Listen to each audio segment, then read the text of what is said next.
Things are gonna get crazy!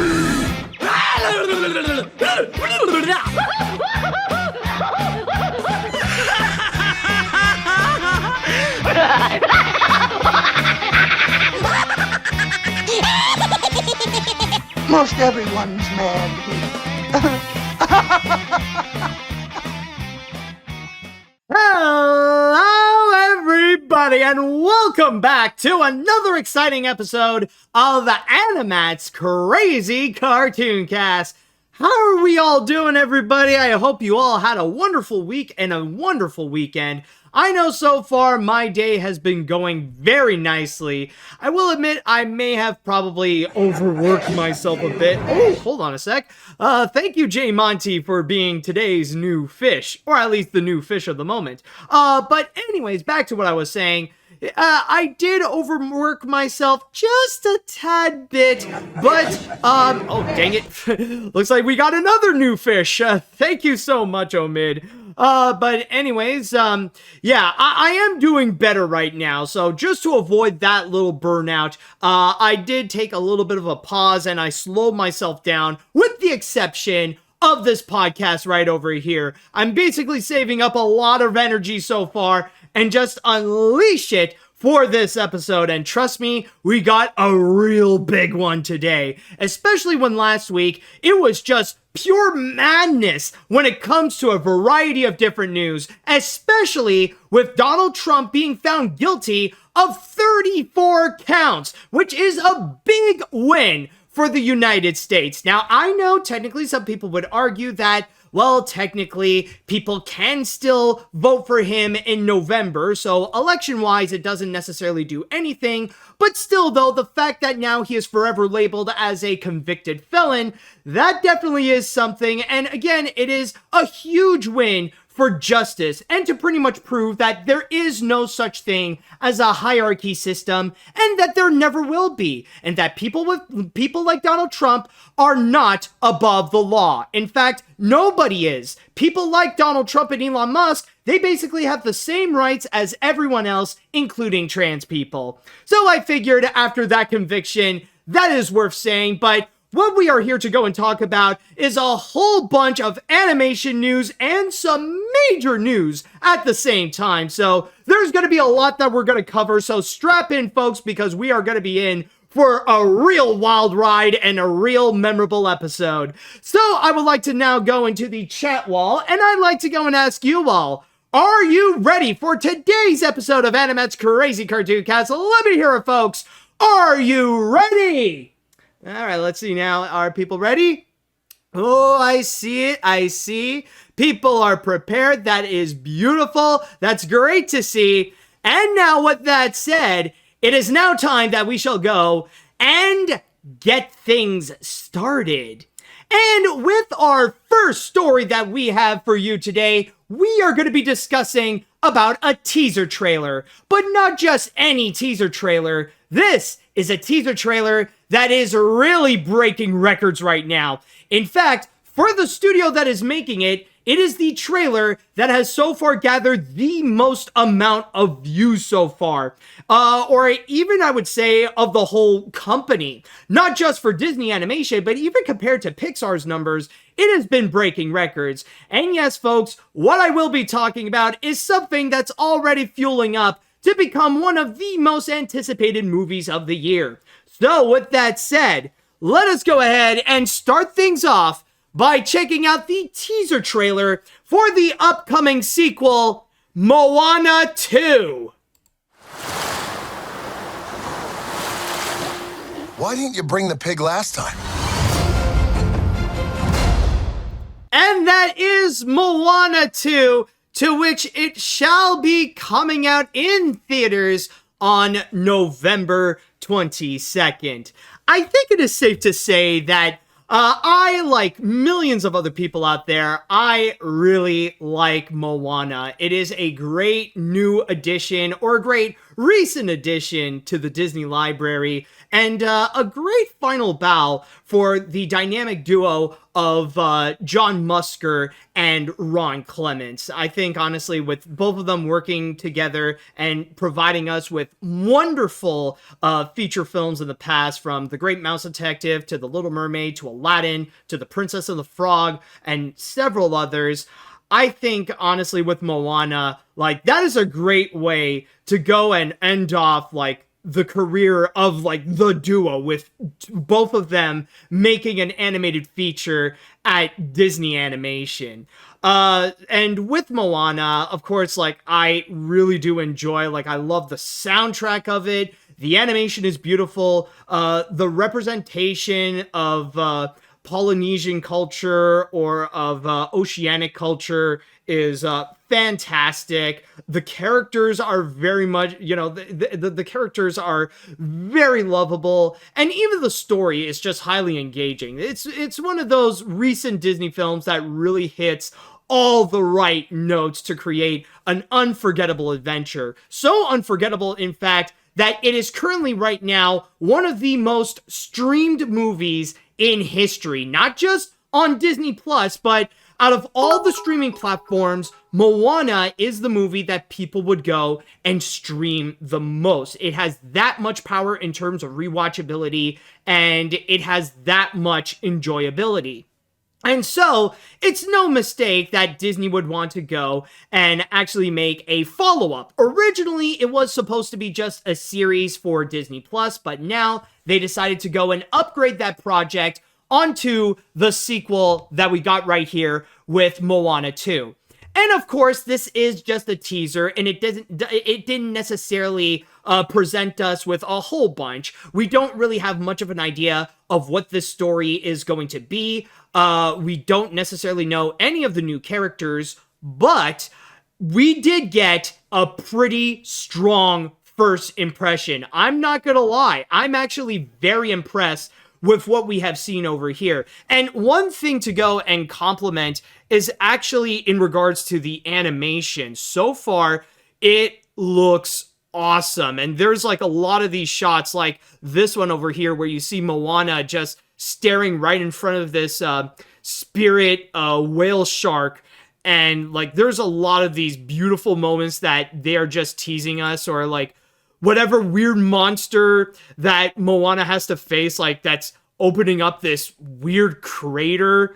So chances are, like, these could be the same monsters that are in the same area that Tamatoa is. I don't know. Like, I'm just theorizing over here. But so far, in terms of the new obstacles and in terms of, like, some of the new fantastical things that we are going to see in Moana 2, they look like they're going to be breathtaking. And this animation, oh my god. Now, they're being a little less experimental like they were last time with Wish, but they are back to doing what they know how to do best with their traditional CG animation that they would produce like they did with films like Moana. And so far, the results are just looking fantastic so far. Even with the upgrade that Moana has, is just like, it is definitely very nice. And even like seeing all the villagers on the side, and a lot of people have even noted that apparently now Moana has a new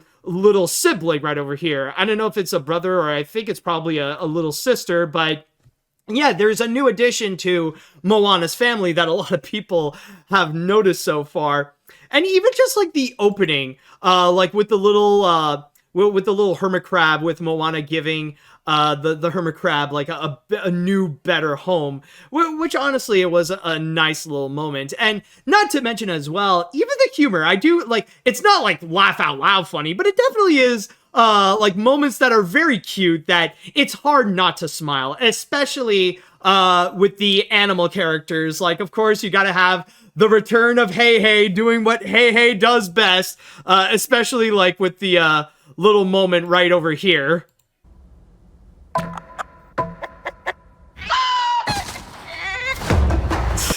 So we do have that. And then on top of that, like, what's probably easily the funniest moment is right at the end, where we see Maui coming back, but also noticing that we have a new addition here. Oh! Boat snack upgrade. Bacon and eggs? Why didn't you bring the pig last time?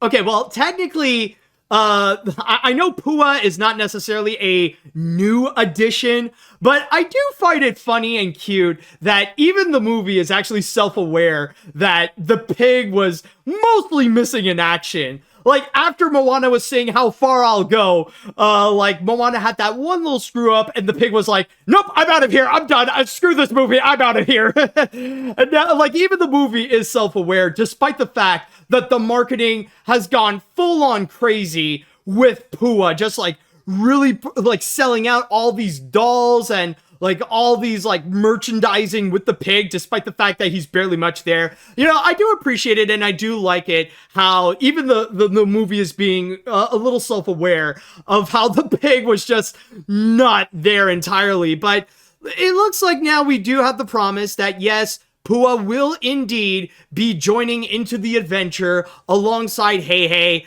and Maui and all the other people. And speaking of all the other people, it is interesting to see who these new characters are. I think by the next trailer, we will probably know about who they will be. But we do get a little bit of an idea. Like, we do have, like, one shot where we see Moana and these new people. Yeah, like, right over here where, like, we got this one guy, this probably cynical old man, and this young girl who will be joining on Moana's adventure. But also, now I could totally be wrong, and I know that in the last movie there isn't necessarily a central villain per se. I know there have been like other characters that they would show that have a bit of antagonistic roles, but you know, they have like quick appearances similar to Pinocchio, especially with the Krakatoa, which, by the way, it is worth mentioning that even in this in the teaser, they did promise that we will see the return of the Krakatoa. They will be coming back. Then in the first movie, there was also, of course, I've mentioned Tamatoa, and then, of course, you got Te Fiti, or Teka, actually, who actually is Te Fiti. But what I'm wondering is that, are we going to get a legitimate central villain? Because my big question is, who the fridge caused this moment right over here? Like, okay, that that is no accident. Considering that this is a world featuring gods and deity beings and stuff like that, I want to know, who is the god that is upset with Moana? I want to know who, or is it even a god who is upset? Because trust me, I am sure that this lightning bolt over here, that was premeditated. I'm sure that was something that was done on purpose, and there is a higher being up there who is upset with Moana. Maybe it's because of the fact that she was helping out Maui, and that, well, you know, with Maui's history, he can be a little bit mischievous, where he would screw over gods in order to go and please the mortals and stuff like that. But I don't know, that, you know, it does have me curious. It does have me wondering of what this movie has in store. So overall, I think this teaser trailer did exactly what it needed to do, and it did give out a really good first impression. It is promising us that we're going to see a lot more of our beloved characters, like a lot of the things that we love from the first film. It's going to be coming back in the second. It didn't really reveal too many surprises of what's going to be in store. We still don't know any of the identities of the new characters or any of the new fantastical elements that are featured in the film. And that animation is just absolutely gorgeous. So I am definitely hyped up to see what Moana 2 has in store. Maybe there could be that chance that it could turn out to be a bit of a disappointment, but I gotta say, the teaser trailer has left a great first impression. So if you are curious to go and check out Moana 2, or if you're excited to see the movie, then keep in mind that the film will be coming out in theaters on November 27th. All right, so with that said, I like to go and ask the chat wall, and I like to ask you all, what did you all think about the teaser trailer of Moana 2? Were you guys impressed by it? Does it make you more excited about it? Or are you guys a bit more critical and hesitant and have more questions than answers regarding Moana 2? In fact, let me go and ask on Twitch, actually, and let me go and create a quick poll in which I will ask, did you like the Moana 2 teaser trailer? And I'll just put in yes and also no. And we'll see how it goes from there as we read what the chat wall says. All right, so let's see now. I know a lot of you folks want Disney Animation to do more original films, but I'm pretty much very excited about Moana 2. The folks at Disney Animation Vancouver did a phenomenal job with the animation so far. Thankfully, Burbank are also working on this as well. My only criticism I have is the aspect ratio being inconsistent with the first. Overall, Thanksgiving, Here We Come, and also Wicked. Alright, now I understand like some people may have some issues with the aspect ratio, but keep in mind this is just the teaser trailer, and there is a possibility maybe the movie, it could turn out to be different, but then again, I could totally be wrong. But there is also the factor that you do have to keep in mind that technically this was originally meant for Disney Plus, so they meant for an aspect ratio that would have fitted more for Disney Plus, but then they moved it to theaters, and it's not like something that they can purely change, because often the aspect ratio, like that's the screen that you got to work with for your storytelling, and if you change that aspect ratio, you're kind of changing the story altogether, so that is worth mentioning. All right, let's see what we got here. My thoughts on the teaser was I found it pretty promising. As a fan of the first film, I love the animation and world building of the film. It seems the movie will focus more on world building with this one. I really love the kaiju-sized clam. The one thing we hope for is Shafrilla's aka Tamatoa, returning, but this time with a dehydration gun. Jokes aside, I hope it turns out as a great sequel. You know, honestly, I could be wrong, but I'm just going to say this right now. I wouldn't be surprised if eventually we'll get, like, an appearance of Tamatoa.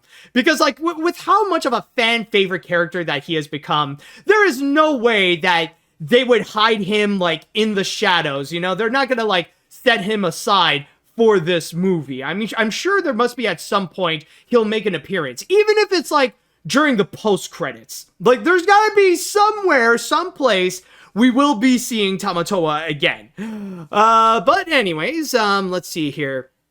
The fact that it was turned from a series to a movie does have me a bit concerned, but it still looks great. The animation is stellar. Maui is still as charming as ever, particularly when he lampshaded Pua's absence. And this is a me thing, but I love how this one shows the time skip between the last one. This is a solid first impression, but considering how much he impacted Moana fandom, will there be a Shafrilla's cameo? Like, he shows up as Tamatoa's son, Tamatua. Oh boy, I don't know. That, hard to say, because I know with Shafrilla's, he can be more critical towards Disney than he would, like, actually praise Disney, so I highly doubt if Disney would want to bring him on board to do a cameo. It would be like if you want to bring in Jenny Nicholson to do a cameo in the next Star Wars movie. You kind of get what I mean? So honestly, I don't know. Like, I wouldn't expect if Disney would go that far with the acknowledgement of, like, Shafrilla's impact on the internet, but still though, like, I'm still betting more that we're gonna see Tamatoa before we would suddenly hear Shafrilla's voice in a Disney movie. Let's see now. Well, this looks nice and cool. Oh, by the way, I just want to go and quickly mention with the poll, it's pretty much unanimous. It looks like everyone, literally everyone who has voted, have said that they did like the Moana 2 teaser trailer. Like, it's full on 100%. Nobody voted no. But anyways, going back to the chat wall, let's see what else you guys commented. I absolutely love the first Moana and its soundtrack, and it's one of my favorites from Disney, and this looks like it could be a worthy follow-up. The animation is absolutely gorgeous, and the humor is pretty funny, so overall, I'm excited for this. However, I'm sure Tamatoa is not in this movie. I know for certain someone is going to be... Oh, if Tamatoa is not in this movie, I know a certain someone is going to be very upset. Kind of surprising. I don't know if maybe this is just an animation community thing, but it really does say a lot how the imagery of Tamatoa is now, like, affiliated with Shafrillas. That when you do see Tamatoa, for many people out there, the first thing they'll think of is Shafrillas, even before they would think about Moana. Kind of surprising, but hey, I mean, it has definitely worked out for the guy. Anyways, let's see what other comments would there be. Okay. In my opinion, I think I'm super excited to watch Moana 2. I really like the first film. It was funny and very inventive. I think Moana 2 can improve on the visuals and themes of the first movie. So yeah, I think this is going to be a very fun film. Also, a lot of the jokes in this trailer are surprisingly really good. Exactly. And you know, the funny thing is that previously with Disney trailers, often, like, the jokes they would put out, it's like, it's very meh. And it doesn't matter, like, from which movie it would be. Like, yeah, even, like, the recent trailers, they were not great as well with either, like, Wish or Strange World. But even, like, with some of the trailers from, like, a decade ago, like with Zootopia or even Frozen, like, they were not that great, especially with the gags. So with Moana 2 presenting some, like, legitimate good humor that is actually enjoyable and makes the movie look more endearing, that is actually a plus and a great sign of what could be to come with the feature. Let's see, what other comments? All right, I'll go with this one, and I think we'll go on to our first break. This trailer went to Bone Snack Upgrade. Oh, or Boat Snack, you probably mean. And good question, why didn't they bring the pig last time? I feel like this could have saved Disney's reputation after what happened last year. The animation looks spot on, and the visuals look eye-catching to the naked eye. However, this is going to be a tough decision to make, despite the fact that Sonic the Hedgehog 3 and The Wild Robot are coming out at the same year as Moana 2. But I think I'll just have to wait and see which movie I'm going to see. Well, I mean, it's not like Moana will have that kind of major competition.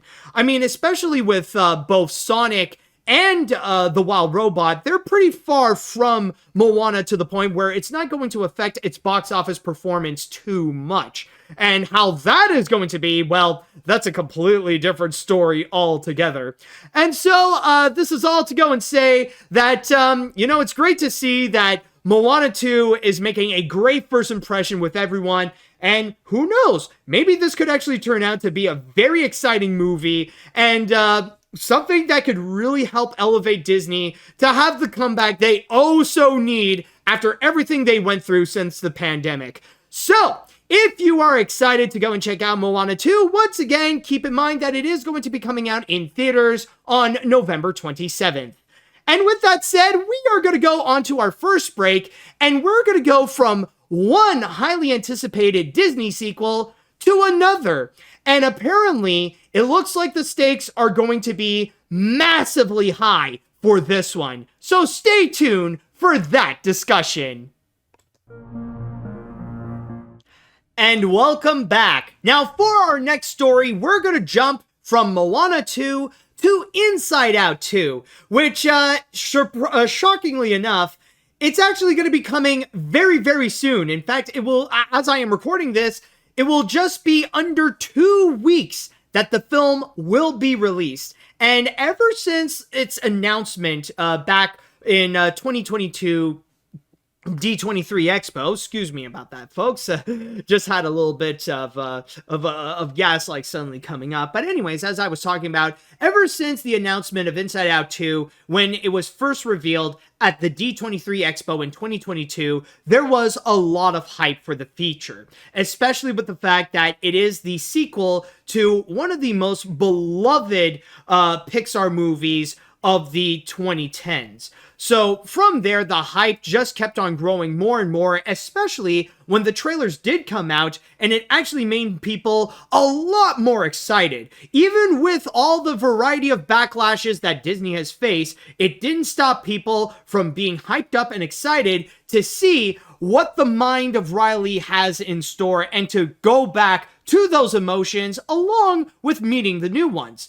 But it looks like not only are the stakes high for Inside Out 2 to become a success, but apparently this article here states that Inside Out's 2 success means a lot more, and it needs to be successful or else there will be some dark consequences.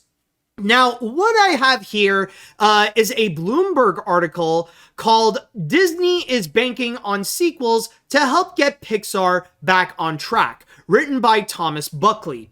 And unfortunately, I won't be able to go down into the entirety of the article because, well, unfortunately, you would have to pay for a subscription to Bloomberg. But I did luckily get a chance to fully read the article, and I could do my best to go and summarize it to you all with what this entails. And if you do have a chance to actually get to read this article, if you're not blocked by a paywall, please do so, because honestly, this one is actually very fascinating. Now, this is an article that would go and discuss about how Pixar is falling into hard times. And at first glance, it didn't necessarily sound like much, because ever since Cars 2 came out over a decade ago, there has been tons of articles talking about the downfall of Pixar. You know, people saying like, oh, is Pixar losing their touch? Are their movies no longer great anymore? Do audiences no longer care about Pixar movies? The fact that they're no longer the kings of animation like how they were back in the 2000s, like a lot of people would talk about that again and again and again. But this time around, things are a little bit different. Like, the biggest concern before was the fact that their movies are not as critically praised and are beloved from audiences as much as they used to be. But nowadays, Pixar is having a little bit of a hard time in order to get back on their feet and actually become box office kings like how they used to be. In fact, this article would go and explain about how Pixar is right now, especially after the recent news that they had to go and lay off 175 employees because of Disney's downsizing plan, because of the big restructuring plan that they want to do in order to make Pixar to focus entirely more on making theatrically released movies instead of continuously making content on Disney Plus. That's kind of like the big plan that they would want to go and do. And of course, they would go and summarize a little bit of the history of Pixar, and especially the moment when things really did change. Not only the massive change in leadership, where in 2018 there was the firing of John Lasseter after he got called out for his long history of sexual misconducts. And then there was the retirement of Ed Catmull. And then from there, we also see other big Pixar names leaving the studio, such as Brad Bird and Lee Unkrich. And then we see it now be under new management, under the creative leadership of Pete Docter, along with the new head of Pixar being Jim Morris. I believe it is Jim Morris. You could correct me if I'm wrong on that. But anyways, they would go and have a discussion about how things have been with Pixar, especially during the pandemic, where they would go and discuss about how they would go and discuss about the decision in order to go, and yes, it actually is Jim Morris. Thank you for the thank you for clarifying that. But they would then go and discuss about the decision in order to release the Pixar movies onto Disney Plus during the pandemic with Soul, Luca, and Turning Red, and how that ended up screwing them over in the long run, instead of just waiting until the pandemic is over and then release the movies on the big screen, which actually worked out very well for movies like Top Gun Maverick and Minions: The Rise of Gru. And then from there, they would also discuss about some of the upcoming projects that they would want to go and do, where Pete Docter stated that he is considering an idea in order to make a third Finding Nemo movie. Like, it's still in very early stages, but it looks like there might be a possibility that we could be getting that, along with the fact that they did discuss about their original plan of continuously making TV shows and series exclusively for Disney Plus, where even though they kind of scrapped that whole plan in the long run, they're still going to be releasing Win or Lose later this year. And they are also planning for next year to have an Inside Out spin-off series called Dream Productions. And on top of that, they have also discussed about the fact that now they want to go and change things up in terms of what kind of movies that they want to go and produce. Because in recent years, we have seen a lot of semi-autobiographical features, movies in which the directors want to tell their personal story, but interpreted as a Pixar film, which is what we've recently seen with Luca, with Turning Red, and with Elemental. So now Pixar has decided maybe things are not working out with those movies where maybe audiences are not really as interested in those tales. So they're going to go and change things up where they're going to be focusing on stories that would have mass appeal, in which there would be some core emotional element that everyone can go and relate to. And it doesn't matter if it's from their original features or if it's going to be more of their sequels, but that's going to be their big goal that they want to try to figure out and try to be like the core of their films, is to find ways in order to have mass appeal. Now, that is a pretty vague term, and I know a lot of people in the chat wall right now, they're a little bit concerned about what that could mean, but only time will tell, because even I don't know what the fridge that might mean, and hopefully it's not going to be something that would take away from the quality of the Pixar films. But the biggest thing that this article wants to go and discuss about is Inside Out 2, and how right now, in a way, I know this might sound like a little bit of a hyperbole, but this article would go and interpret that the fate of Pixar, as we know it, lies on Inside Out 2. Where right now, Inside Out 2 is the ultimate test for Pixar to see if audiences are still interested in watching Pixar movies on the big screen.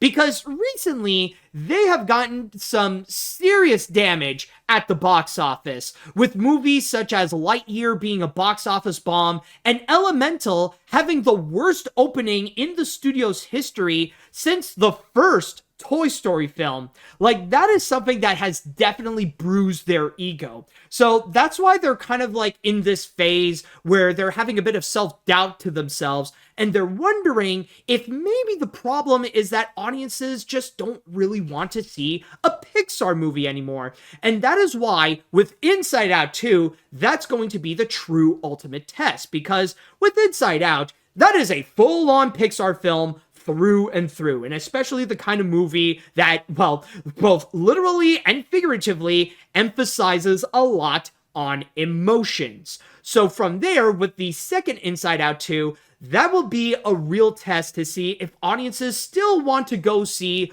those types of movies. Not just the fact that it's a Pixar film and it has recognizable figures like joy, sadness, fear, anger, and disgust, but I mean in general, if people like the Pixar formula, if people want to see a Pixar movie. And in a way, some people could go and argue that Elio, the original Pixar movie that was supposed to be released this year, the fact that it got delayed to next year might actually be a blessing, because with something like Inside Out 2, the fact that it is a sequel in an age where, well, with cinema, they are just going almost exclusively with IP films, maybe that could be something that could actually help them. And if Inside Out 2 does actually turn out to be successful, then that could actually be the ultimate pick-me-up that Pixar might actually need. It might be the thing that will bring back their motivation and that they can really go and be more confident with the features that they have, knowing that this is stuff that people want to actually go and see, that this is what people want to expect from Pixar films. And that not only, of course, like some people might think, oh, well, that's only going to encourage them to make more sequels. But even this article actually did state that if Inside Out 2 does become successful, then that this could legitimately mean that we will indeed have more original movies, that the formula still does work, and that you could still apply it onto original features that they will have in store, including one that right now, Turning Red director Domi Shi is actually working on,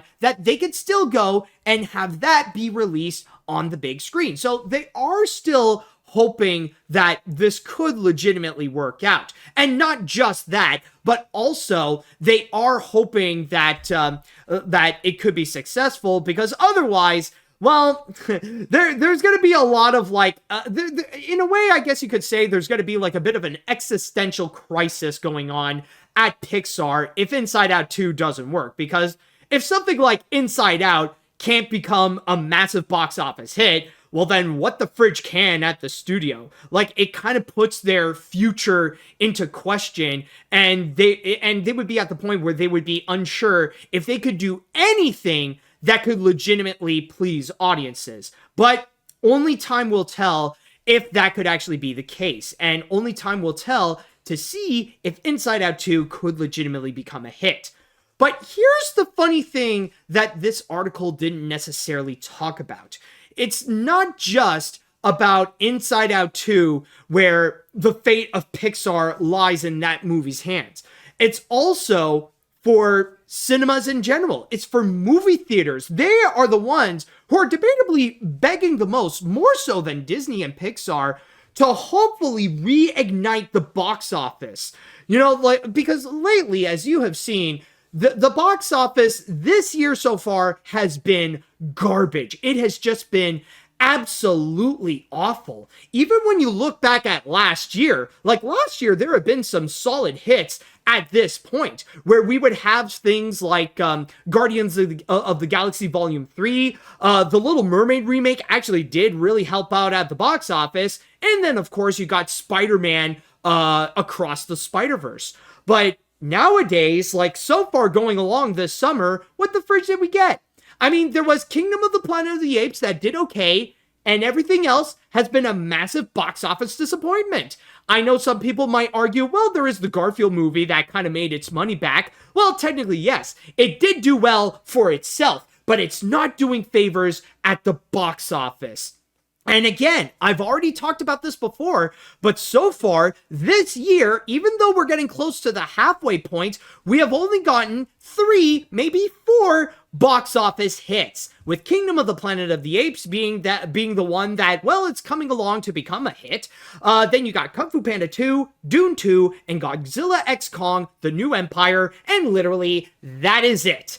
So movie theaters are definitely the ones that are just hoping that there is a movie that can reignite that motivation for people to go and see movies on the big screen. And now, I know that we kind of talked about this before, they're looking upon Disney and Pixar in the hopes that they can do that with Inside Out 2, especially with the fact that, I've already mentioned this, but there's already so much hype going on with that movie. Like, we have seen the trailers that already got people really excited, that fans are already going crazy for some of the new characters like Anxiety, Embarrassment, Ennui, and Envy.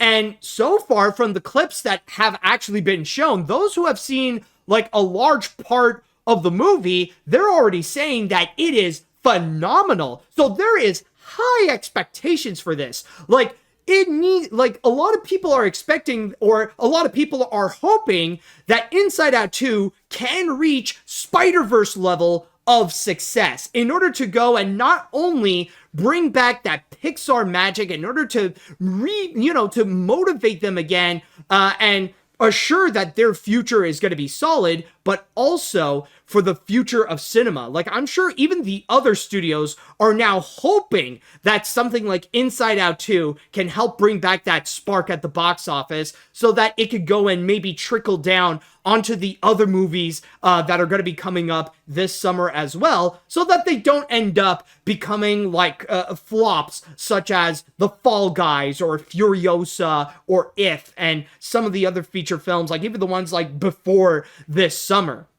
So right now with Inside Out 2, there is a lot, and I do mean a lot of stakes. Like right now, like everybody is looking upon Inside Out 2 to be the movie savior of the year. The one that will not only save Pixar, but the one that will save movies in theaters, theaters in general, and even movies in general. So that's why a lot of the stakes are high for Inside Out 2. In fact, a lot, like, I would even go as far and say that with movie theaters, they are begging for Disney to be like how they were back in 2019, putting out billion-dollar hit after billion-dollar hit, because they're at the point where they desperately need it. And say what you will with how Disney is, and yeah, they got hit pretty hard from the pandemic and are having a very difficult time trying to pick themselves back up. But movie theaters right now, they are having it so much worse, especially when the new movies coming out, they're having a hard time to even get up to like $200 million at the box office. And even at that doesn't guarantee that the movie will become profitable. Like, especially Sony, for example. Like, so far, yeah, they got the Garfield that did do all right, but then you still got some of their other movies they released this year that have been failures, including the new Ghostbusters movie, Frozen Empire, and especially Madam Web. So, all this to go and say, the article right here, this one actually is very interesting. It's worth checking out, but it really does highlight how things are at Pixar and the importance of Inside Out 2 to be a success. Now, is it going to be as good as the first film? We'll just have to wait and see. But this isn't about how good Inside Out 2 is going to be, even though, like, I would wish it for it to be amazing, and I would love to see if it can be on par as the first feature, but only time will tell on that. But this is a discussion that now people are just hoping that Inside Out 2 can actually become a massive success. And I'm just going to do a quick little prediction, and I think, honestly, it'll do fine. I think, in my opinion, Inside Out 2 will indeed be a success. Now, will it be as good as the first movie? I don't know, but I feel like right now it is on a very good track where it will bring in a lot of attention, and I think people will be excited to go and check out Inside Out 2, and I don't know if all expectations are going to be met, but some will. I'm sure, like, a lot of people will come out to be happy about it, especially, like, when you do look at Elemental, for example. Yes, the opening was terrible, but it did gradually become a success, and it did go to show that eventually it did become a hit in its own name, and that it is a little hint that, yes, people are still interested in checking out Pixar movies. And if they're interested in still watching stuff like Elemental, then they would definitely be down to watch something like Inside Out 2. I could totally be wrong about this, but at least that's my little prediction. And speaking of predictions, now I would like to go into the chat wall, and I'd like to ask you all, what do you all think about Inside Out 2 that might be the savior, or at least the stakes of Inside Out 2 success is now massively high, not just for Pixar, but also for movie theaters in general. Let me know what you all think. Oh, and also, I might as well go and and ask you for your predictions. So, let me just go and ask you all. So, let's see. Do you think Inside Out 2 will be successful? Here we go. So let's do a yes, and let's do a no, and I'd like to know your thoughts on that. And in the meantime, let's go and read the chat wall. Let's see what it says here. This definitely does feel very concerning, considering how beloved Pixar is and how successful the first was. At this point, ever since the pandemic, both Disney and Pixar have been struggling, so they definitely need a major hit, not just for themselves, but for movie theaters. And hopefully Disney can do well this summer, not just with Inside Out 2, but also Deadpool and Wolverine in late July. Yeah, I think, honestly, if Inside Out 2 isn't going to really help out. At the very least, I think with Deadpool and Wolverine, that is a lot more of a guarantee, especially with the fact that it is so far the only Marvel movie that's going to be coming out on the big screen, and the fact that it is going to be the duo of Ryan Reynolds' Deadpool and Hugh Jackman's Wolverine. I think that in itself, and especially the good impressions that they have been getting with their trailers, I think that one is definitely going to do well. Well, at least for Disney. But in the case of Inside Out 2, well, that's going to be a different story. That's both for Disney and Pixar. All right, let's see what else we got. Things cannot be at stake right now as theaters are looking at Pixar and Will Smith for Bad Boys 4 to save the box office as we see Garfield beat Furiosa on a slow second weekend. I feel concerned about Pixar and the fact that they will lean towards more IP films and sequels instead of personally related films from filmmakers like Luca and Turning Red, for example. Whether Inside Out 2 overperforms depends on word of mouth and quality right now. I do hope nothing bad happens at Pixar right now. Exactly. I mean, like, yeah, things are not looking great at Pixar, but I think at the end of the day, regardless of how you feel about Disney and the Walt Disney Company, I don't think anybody wants to see Pixar at a low point, you know? Nobody wants to see Inside Out, nobody wants to see Inside Out 2 to become this massive disappointment and a massive failure to the point of putting Pixar in jeopardy. That is a situation that, safe to say, nobody really wants, because we all love Pixar. We all enjoy Pixar. And we want to see good Pixar films out there, especially with Inside Out 2. I would love it for it to be a great movie. I love the first movie. It's one of my favorites from the last decade. So, but honestly, it's one thing that only time will tell. Like right now, it's just a wish of mine for it to be good, but we'll have to wait and see. And again, we won't have to wait too long because it's going to be under 2 weeks that it will be coming out. Let's see.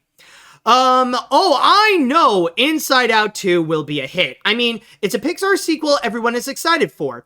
I'm going to watch it just to support my friends at Pixar that some of them sadly did get laid off by Disney. If this does become a hit, then I know Pixar will be doing okay there, and hopefully we'll get my friends back at Pixar. Hopefully, I'm guessing. But I know everyone I know will be checking it out since they seem to be only interested instead within Inside Out 2. All right. And I mean, hey, and also just want to point out, it is almost unanimous that many of you believe that Inside Out 2 will indeed be successful. With the exception of one vote who said no, everyone else has actually voted yes with a 97%. So just thought I would go and mention that. Anyways, might as well read a comment from someone literally called Pixar Girl. Honestly, this is scary to me. I've been very supported and loving of the original films of the 2020s. To see people whining about them because blah blah woke cringe, I just feel scared. Remember when people complained about Pixar sequels in the 2010s? Well, thanks to not supporting the original stuff, they now have to make more sequels. I want more people to make the original stuff and passion projects. I love Cars, but I don't want a fourth movie, just a series. Well, just keep in mind, yes, there might be more sequels that are coming up, and they have mentioned that, you know, it's been years since, like, we know that Pixar might go into more sequels like what we have seen back in the 2010s, but they have stated that they are not giving up on making original movies. Like, we still got Elio coming up, and even in the article, like, it did state, whoops, that's not the article, that's me talking. In this article, it did state that there will be more original projects that are coming soon. So don't you worry, it's not like original IPs are going to be going away at Pixar. All right, I think I'm going to read one more comment before we go and move on to the next break. So let me see what we got here. Well, to say I do feel the same way to know what it'll be for the future of Pixar, especially since this year has been a good year of movies, even if some were box office successes, but not critically. But I'm sure Inside Out 2 will be successful. I could even say it's anticipated as much as Moana 2. I'm not saying the future is bleak, but we'll have to wait and see. Exactly. This is why we'll just have to go and just take a pause at it. We'll just have to wait how it will turn out. I think first and foremost, let's go and see how Inside Out 2 is. Let's see if the movie is good or not, and then we could go and have the discussion about if it's going to be successful or successful enough to reignite the box office.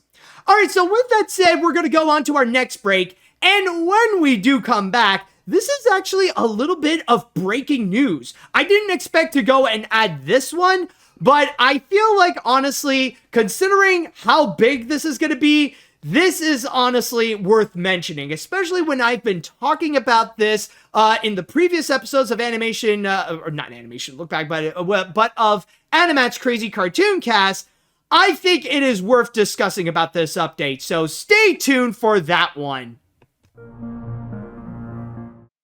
And welcome back. Now, when it comes to our next story, originally, I was thinking about covering the story about Mr. Lawrence, the SpongeBob veteran who has been a longtime writer and the voice of Plankton, Larry the Lobster, Realistic Fish Head, Potty the Parrot, and several others, that he is going to go and write and direct this pilot called Death Castle, which is a comedy horror series that is going to mix Frankenstein with The Office, or at least that is what they were pitching. However, as I was going to get into that and discuss about that project that Mr. Lawrence was going to do, there was suddenly a breaking news that happened today, or at least on the day that I am recording this. And from there, I knew that, nah, this is a top priority. This needs to be discussed because honestly, what a twist this actually is. Like, this was legitimately a moment where I saw my messages and then suddenly I noticed this news popped up and I was like, what the fridge? Really? It's gonna be happening? This is gonna be a thing? Well, yes, this will indeed be a thing because what I'm talking about is going to be a possible Paramount and Skydance merger. Now, you probably do recall last time that I've talked about this, things were looking a little bit bleak for Paramount because initially Skydance decided to walk out on the deal that they were preparing for Paramount, that they wanted to go, they were discussing for months about a possible idea of what they could do when Skydance might acquire Paramount, but then suddenly there was this fallout and things were looking kind of bleak for Paramount. On top of that, there was also Apollo Global Management and Sony Pictures, whom they decided to step in, and they wanted to go and be ready to do their offer in order to go and acquire Paramount, or at least acquire some of Paramount, because of U.S. laws, they wouldn't be able to own everything from Paramount. So if they would go and own them, then they would have to go and break Paramount into pieces and only keep some of it, while they would go and sell some of the parts to others, like kind of breaking Paramount's legacy and just scattering it into different places because legally Sony would not be allowed to own literally everything from Paramount.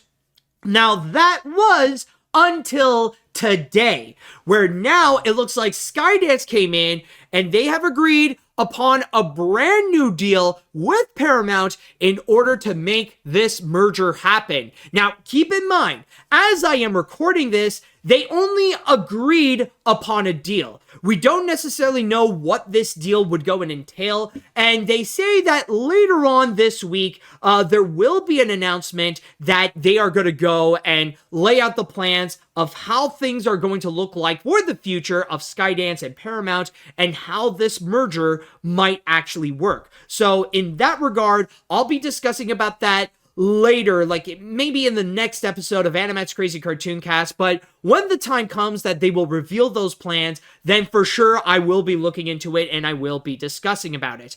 But for now, it looks like they did agree upon the deal, and apparently from the looks of it, here is what it states, reading from my source here on CNBC. A Paramount Special Committee and the buying consortium, David Ellison Skydance, backed by private equity firms Redbird Capital and KKR, agreed to the terms. The deal is awaiting sign-off from Paramount's controlling shareholder, Sherry Redstone, who owns National Amusement, which owns 77% of Class A Paramount shares, Faber said Monday. In which, by the way, Faber is CNBC's David Faber. To go continue down, they even stated right over here, it would go, no, I'll just go right over here. But anyways, it states, the deal currently calls for Redstone to receive $2 billion for National Amusement, Faber reported Monday. Skydance would buy out nearly 50% of Class B Paramount shares at $15 apiece, or $4.5 billion, leaving the holders with equity in the new company. Skydance and Redbird would also contribute $1.5 billion in cash to Paramount's balance sheet to help reduce debt. Following the deal's close, Skydance and Redbird would own 2/3 of Paramount, and the Class B shareholders would own the remaining third of the company, Faber reported. The negotiated terms were reported earlier by the Wall Street Journal. So that seems to be the big thing, is that it's the fact that suddenly Skydance decided to step in. And what before I thought was like, okay, this would most likely happen, but now things fell through. But now suddenly Skydance decided to come in return, and that now it is even more official than ever that now Skydance is going to own Paramount, and that there will indeed be a merger within the two. Now, what does this mean specifically? That I don't necessarily know. It is going to be something that we will have to wait and see. But again, I've already talked about this before, and I do, and I still stand by. I think Paramount has the best ending of this entire outcome. Like, out of all the possibilities that could legitimately occur, and from some of the things that we have heard from in the past, merging with Skydance, while not necessarily ideal, and I know a lot of people are still not in favor of mergers and stuff like that, so maybe it's not all great news, but compared to some of the others, this is still the best outcome in which Paramount can still stay as Paramount, that they could still keep their assets, they could still have their companies, they could still have their brands and franchises, they will all remain intact, but they will be under new management with Skydance. And from there, at least it sounds a lot better than some of the other things we have heard of before. You probably remember the previous discussions in which there might have been a possible merger between Paramount and Warner Brothers, and we would see that kind of combination that would just look ugly, like debatably even worse than the combination of Disney and Fox. Or there was the other option that I just talked about with Sony Pictures, where because of US laws because Sony is a Japanese company, they would not be allowed to own some of the assets from Paramount, such as the network stations like CBS and MTV and Nickelodeon and stuff like that. And even as this article stated, in which I'll just go a little bit more down, it's like, where was it? Right over here, where it says, in early May, Apollo and Sony formally expressed interest in acquiring Paramount for about $26 billion, CNBC previously reported. However, Redstone has favored a deal that would keep Paramount all together, and Apollo and Sony plan to break up the company, CNBC previously reported. So it would legit be like Paramount as we know it would have been completely broken. It would have been completely shattered and just ripped into parts, and that those parts would just go away to another company, rather it be maybe with like Universal or with Disney or with Sony would own most of it, or like with other big or with Apple or with Amazon and stuff like that. Who the fridge knows? But that future did not look pretty at all. And the good news is that they did manage to go and avoid that. And for the sake of the Paramount company, it will still remain as just Paramount, but now it will be under the new leadership at Skydance. Now, What does this all mean? What can we go and predict about what they are going to do with this merger? Honestly, that is something that I don't know. And like with many mergers, there will indeed be some consequences. And unfortunately, with these types of synergy, there will be layoffs that could actually come. So that is one downside that we will have to go and brace ourselves. But in terms of what they got with some of the upcoming franchises, with some of the upcoming movies and TV shows that they will have in store, and even with their plans of what they could do with Paramount Plus, that might be something that I feel like everybody is going to be paying attention to, especially with the factor of Paramount Plus that has often been considered to be the biggest detriment to Paramount in recent years. That they tried to jump into the streaming game to compete against Disney and Netflix and Amazon and stuff like that, and it screwed them over royally. Like, it really screwed them badly. And I think that's going to be like one of the big things that people are going to be keeping an eye on to see how Skydance is going to be handling that factor. They will be checking out to see if maybe they will do something to either revitalize Paramount, or they might have a completely different streaming strategy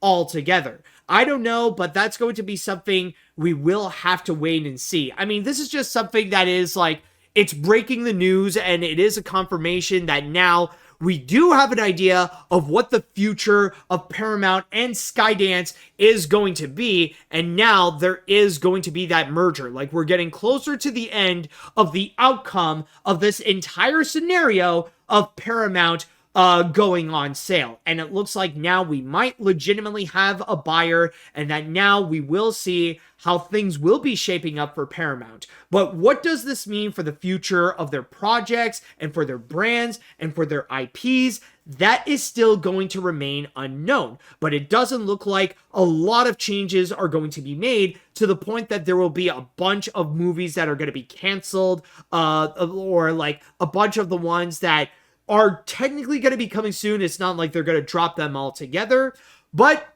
we're just going to have to wait and see on that. They say that in the next few days, there might be a legitimate update on that, but we're just gonna have to go and wait. But still, though, I just want to go and take a moment to go and discuss about this, that it is happening, because yes, this is a massive deal. This is going to be something that there will be some discussions that we will have to go and be prepared about, because this is going to be the next big Hollywood merger that we will be seeing very soon. And probably this could be up there as one of the biggest entertainment news of the year, especially with a massive studio like Paramount that is going to be merging with another, like with Skydance. So I just thought it is worth mentioning to have this quick update on the news. And keep your eye out. Like I promise, I will be discussing more about this in AniMat's Crazy Cartoon Cast, but we will have to wait and see how things will go with that. But anyways, now that we got this going along, now I want to ask you all in the chat wall, what do you all think about the agreement that there is going to be a merger deal with Paramount and Skydance? For now, what do you all think? I just want to know your thoughts on that. Don't worry if you don't have any opinions about it just yet, because we still don't know what this outcome could possibly mean. So let's see what we got here.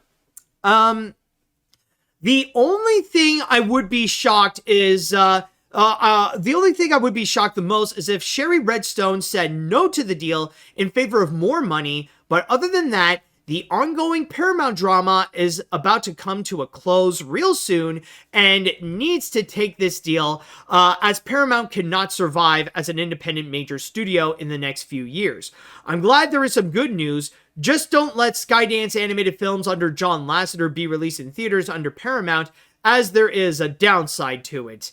Yeah, you know, that is honestly, like, at least in terms of animation, that's kind of like a major iffy thing. And that's honestly my personal biggest question of what Paramount and Skydance is going to do. What will they do now with their animation division?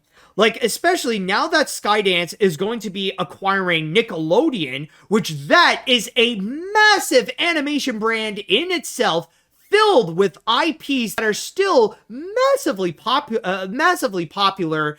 Technically, there is no need to maintain Skydance Animation, especially with the fact that so far it has gathered a very troublesome history. Animators are alleging that the behind the scenes is just an absolute nightmare, as much as when John Lasseter was running Disney and Pixar.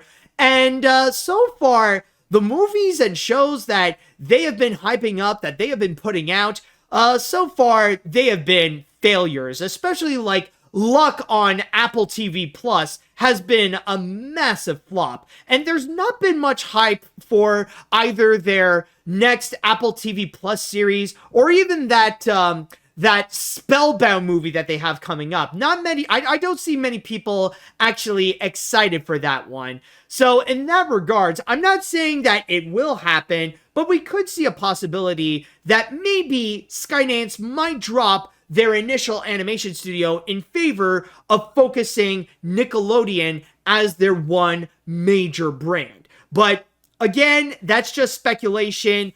I don't know what the outcome is going to be on that. We will have to wait and see. Let's see now. I'll be honest, as much as I really don't like the idea of mergers, especially after Warner Brothers Discovery, this really is for the best, considering how much Paramount has been struggling. If they didn't merge, the future would have been questionable. But by merging with Skydance, they will at least have some kind of future. So overall, we'll have to wait and see what happens, and if things are going to get... Oh, well, things are for sure going to get very interesting. Exactly. You know, the future of Paramount now, like, it is still in question, but at least with this news, it tells us that it is a guarantee that they will have a future. Like, that's the biggest thing to emphasize.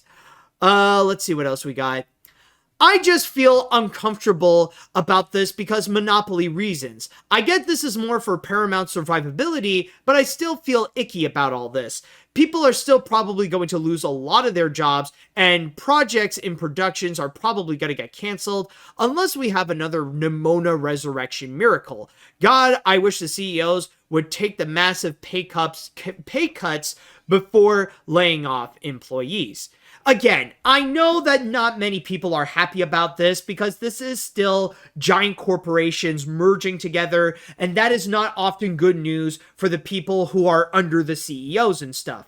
But still, though, I mean, like I said before, this is still the best outcome compared to the others. Like the other ones, like with Warner Brothers and with Sony, they honestly sounded like nightmares that would completely destroy Paramount. But in this regard, though, like this one is like, it's not great, but hey, I mean, it's, you know, it could be worse. I think that's the best way to describe it. It could be worse.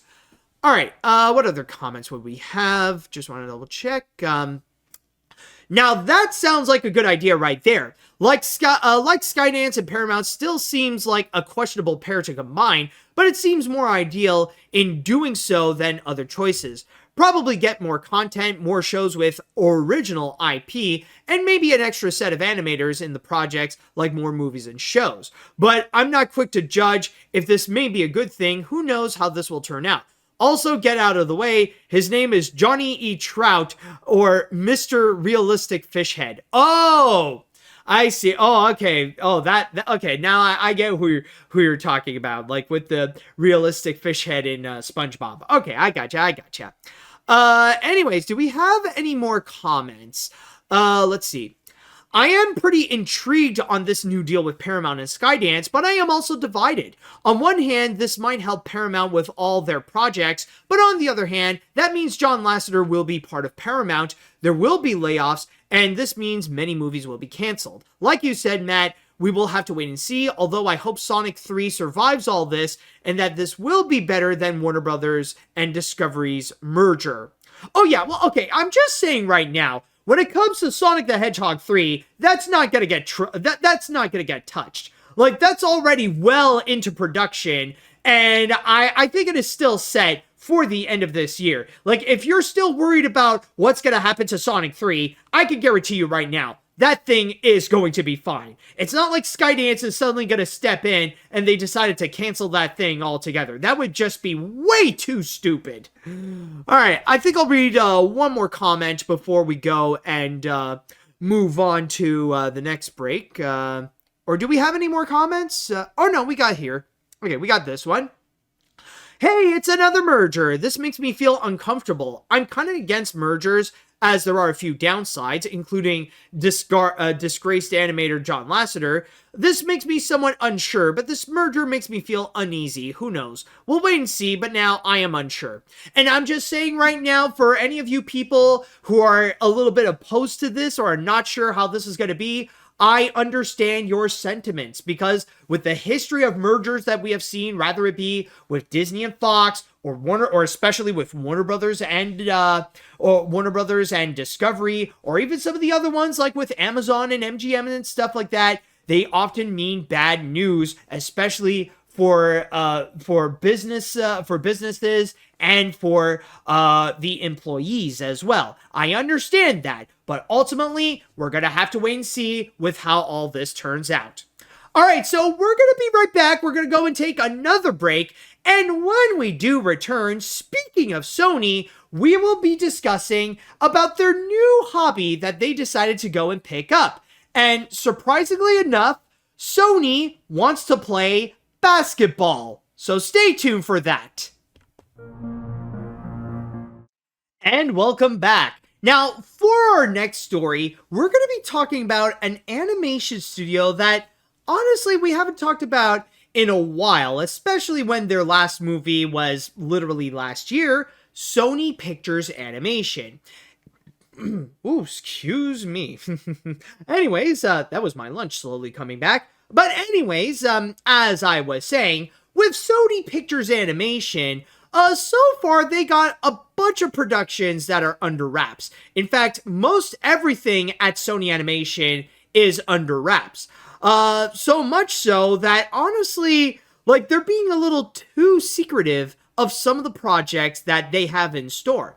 As I am recording this, we don't have a single Sony Pictures Animation movie that has a release date in the near future. Because so far with everything else, we don't know what's been going on, and we're unsure if any of them are actually canceled or not, with the exception of Spider-Man Beyond the Spider-Verse. We know that movie is going to be happening, but what about any of the others that they previously announced? Honestly, we have no clue. That is until very recently that Sony Pictures Animation has announced they got one more new movie that's going to be coming out in early 2026. But you might be wondering, is it that Genndy Tartakovsky R-rated dog movie Fixed? Let me see here. Would it be that? Nope, it's not that one. Okay, well, is it that Demon Hunter movie that's all K-pop themed, that's going to be coming out on Netflix? Nope, it's not that one either. All right, well, I did hear recently that the creator of Amphibia is going to be making a movie at Sony Animation, and I believe Rebecca Sugar is also going to be a writer of that film. Is it going to be that one? Nope, it's not that. It's not any of those. Well, is it going to be Beyond the Spider? Okay, no, it's not that one. Nope, it ain't that. Because the answer is actually a basketball movie that will be produced by Stephen Curry. Yes, you heard that right. It will indeed be a brand new original basketball sports comedy movie called GOAT. And it will indeed be brought to us by NBA All-Star Stephen Curry and his co-founder of his company, Unanimous Media, Eric Payton, that will be bringing us this feature film. So not only will Stephen Curry and Eric Payton be a producer, but they even have some Sony Animation people, or at least some Sony people, that will also help out in producing this, in which we also got Michelle Ramo-Cuyat, who helped out with The Spider Within, a Spider-Verse story.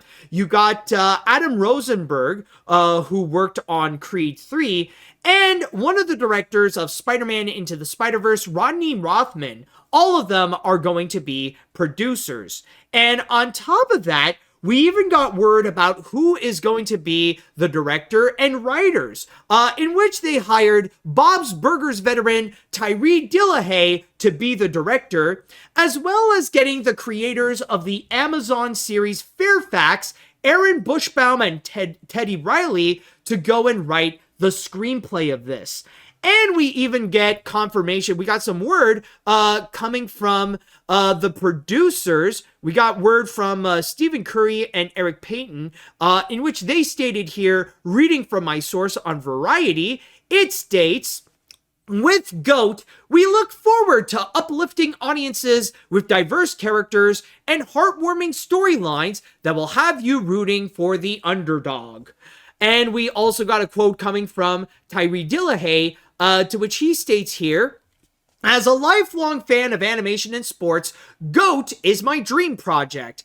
We got a modern take on a classic story in a rich new world where amazing happens. I couldn't ask for a better team of collaborators to help bring this experience to life. And yes, we even got an official release date, to which this film, in collaboration with the NBA, by the way, they are going to be bringing this movie out on February 13th, 2026, which will be at the same time as the NBA All-Star Weekend that is going to be happening in Los Angeles on February 13th and 15th. So, with that said, I'm going to be honest, when I first saw this news out there, I personally was like, I don't know, honestly. Now, I'm not saying this to doubt Sony Pictures Animation. That's not the factor that I feel like is a problem. Although I will say that, honestly, after a long period of silence from Sony Animation, I was surprised to hear that they do have a confirmed new movie that's going to be coming out in 2026. Because I'm not going to lie, because of their silence, I honestly felt a bit concerned about Sony Animation's future, or if Sony Animation would even have a future in the first place. Like, after Spider-Verse, what would they have? Practically nothing. But it looks like there is a bit of a reassurance that Sony Animation will have at least a few more years, and that during that period, they will have at least one new confirmed movie, which is going to be GOAT. At least, okay, so we do have that out of the way. But with this movie in particular, with what we have with this one, that one is just like, I don't know. I just feel like I look at this and I'm like, yeah, at the very least, I would say that it's going to require a lot more convincing for me to be on board with this movie. Because number one, even though we don't necessarily have a plot line of what this movie is going to be, but coming from the comments of Stephen Curry, Eric Payton, and Tyree Dillahay, is it Tyree? I just read the word. Why? I just read the name. Okay, Tyree Dillahay. Okay, so coming from the quotes of these guys, that I don't know why I was stupid enough to suddenly forget about their names when I just read them. But based on their comments, it just feels like another typical, another cliched, typical sports movie. It feels like it's going to have that same plot again, just like with most of the other sports movies that we have gotten, that it's about the underdogs that everybody has doubted, that people don't really care about, but then suddenly they're going to have their rise of fame, and then they're having their biggest challenge, and then suddenly they will become the GOATs, It's like that kind of tiresome plot line that we have seen again and again and again and again, to the point that it just feels tiring, It just feels like, a whole cliche that the story of a sports movie in general would be something like that. Like, I know that it was fun and impressive back in the 90s, but nowadays it's really starting to get old, and it feels like, if you're going to make a sports movie, at least try to do something a little bit different. If you want to do a sports movie, go right ahead, but give us something new instead of that same old cliched plot. Especially when we have recently gotten that with Space Jam: A New Legacy. And that is also another factor that's kind of turning me off from this movie so far, or that honestly, I'm like just waiting until like there's more clips or more evidence that this might be more than that. Because in this case here, with what we've gotten, like based on what we have recently had with Space Jam: A New Legacy, that's also another basketball movie that has animation in it that really didn't turn out well, and the story is more or less the same, It's the same, like getting those underdogs with the Looney Tunes characters, get them back together in order to play a basketball movie where they would have to face like some champions in order for them to go and become GOATs. And in this case here, like, and not to mention, by the way, that one of the biggest problems with that movie, with Space Jam: A New Legacy, is the NBA All-Star that was heavily promoted. It's the fact that they had LeBron James not only as the main character in this, but as a key player in making this movie. I believe, you could correct me if I'm wrong, he is also a producer in Space Jam: A New Legacy, and his performance absolutely sucked. Like, his contribution to the picture was more of a detriment than it was something that is beneficial. So when I would hear that Sony Animation has a new animated basketball movie and that they got an NBA All-Star as a producer with Stephen Curry, yeah, honestly, that is not a very promising sign. That doesn't sound like a movie where it's going to turn out great.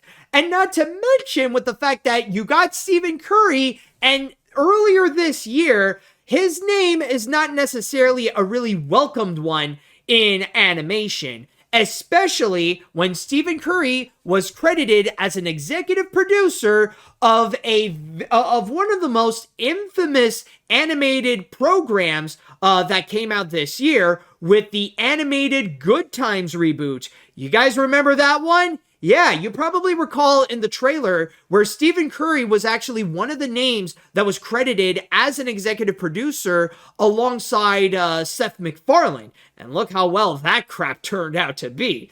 So honestly, yeah, that also is not necessarily something that is getting me on board with this. And honestly, overall, I just feel like with what they are promoting and what they are presenting with GOAT, again, this is honestly something that, I want to give it the benefit of the doubt, but I'm just saying right now, it needs a lot more convincing for me to get on board with this. If it wants me to be optimistic and be excited that Sony would have something like this coming soon in their schedule, then honestly right now, this is not leaving me with a good first impression. The sports, story, it honestly sounds tiresome. I don't really have that much trust with Stephen Curry being a producer on this.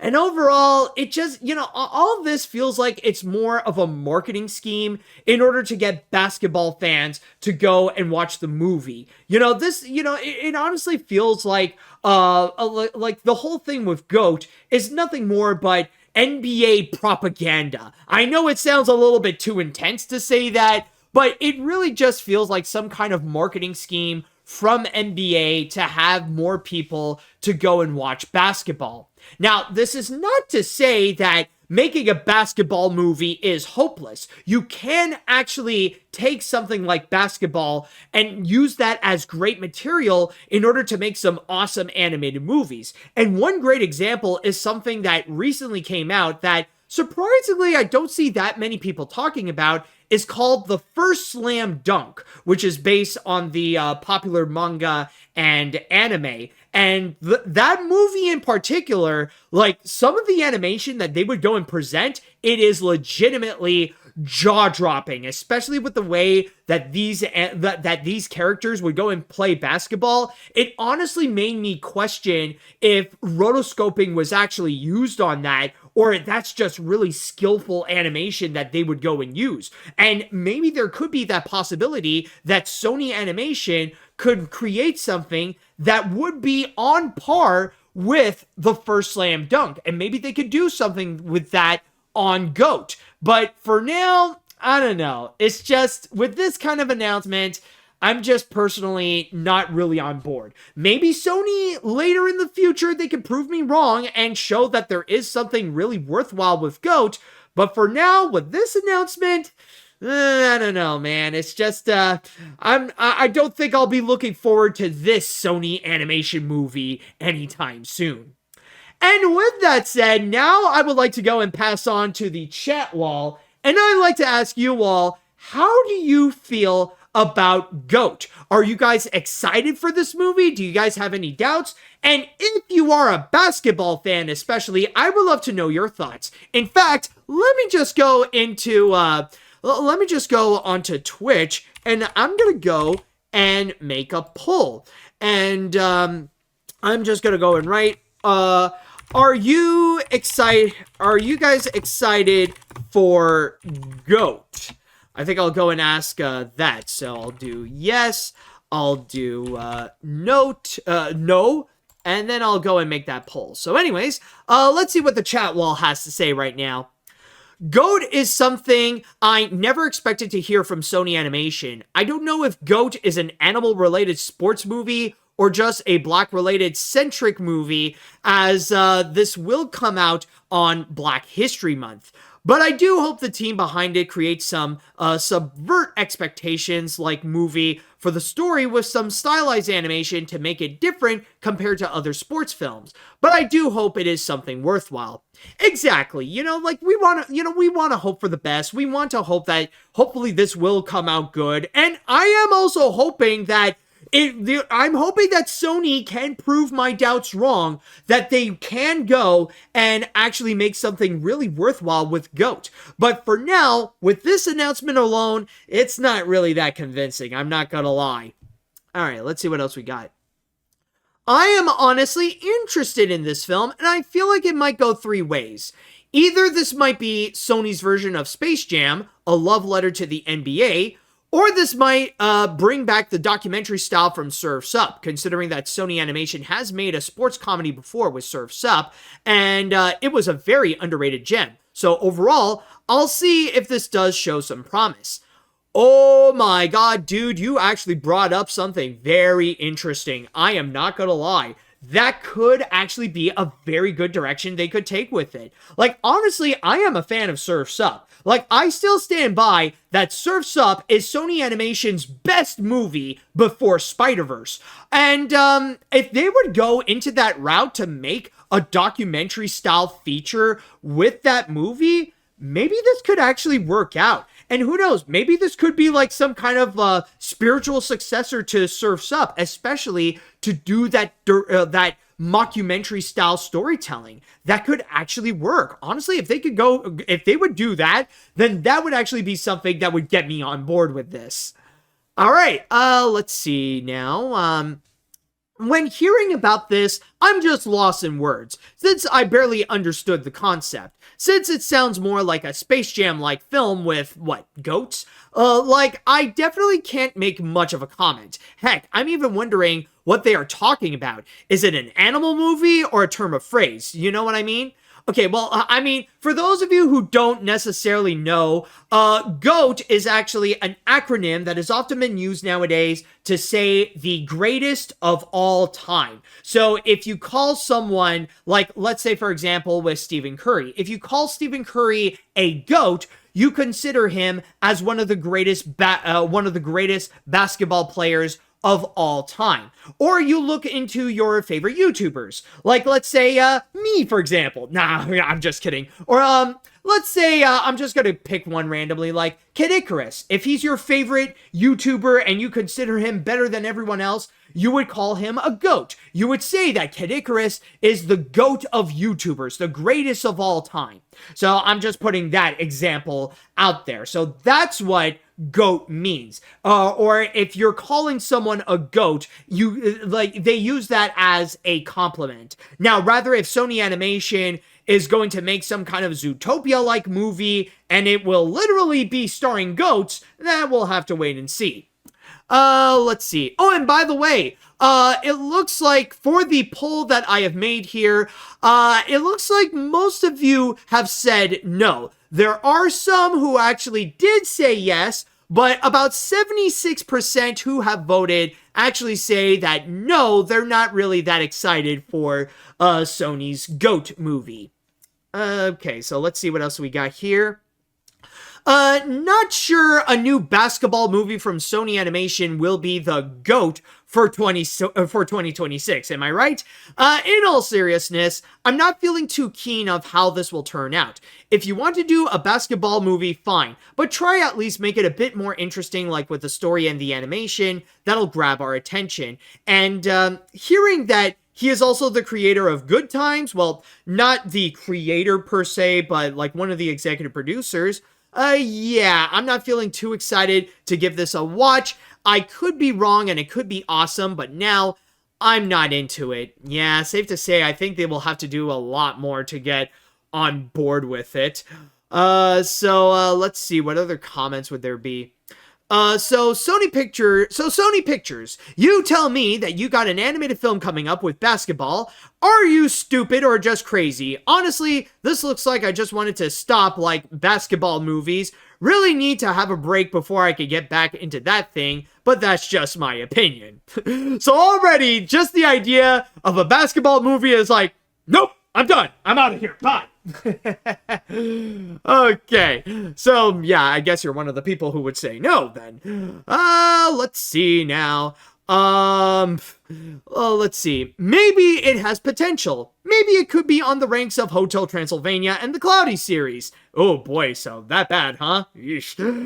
Also, tell me more about the Slam Dunk anime you just mentioned. I never heard of it in my entire life. Yeah, honestly, I'm not that familiar with it, and again, I have only seen the movie, which I know I have to rewatch it again to have a bit more of a comprehension, but one thing I do know is that if you want to see some amazing animation related to basketball, yes, I know there is Dear Basketball that Kobe Bryant and Glenn Keane has actually created, which that is actually, you know, come to think of it, that is actually a great example of how you could take animation and make it themed to basketball. But if you are curious to check out Slam Dunk, please do so. Go check out some clips on YouTube of the movie because the animation they do for that is freaking phenomenal. In fact, you know what? Let me just show you. Maybe, I don't know if I can, let me see. First Slam Dunk clip. Maybe I could show you some of the animation that they would have, actually. Here, in fact, maybe I could show you, like, hold on, maybe, like, just a quick trailer. I'll show you the teaser that G-Kids Films actually did put out. And then we can go from there. So allow me to show you like what this is all about. So just to give you a good idea. If they could show something.